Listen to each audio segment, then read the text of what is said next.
is hy wat die woorde van die profesie lees, en die wat het hoor en bewaar wat daarin geskryf is, want die tyd is naby. En hy het vir my gesê, moenie die woorde van die profesie van hierdie boek versteel nie, want die tyd is naby. Want die Here doen niks tensy hy sy raadsbesluit aan sy knegte, die profete, geopenbaar het nie.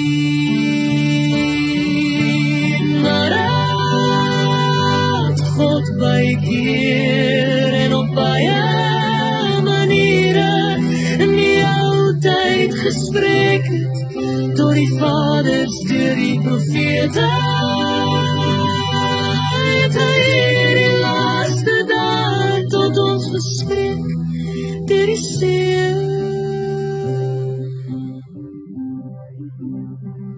Want geen profesie is ooit deur die wil van 'n mens voortgebring nie, maar deur die Heilige Gees gedrywe, die heilige mense van God gespreek.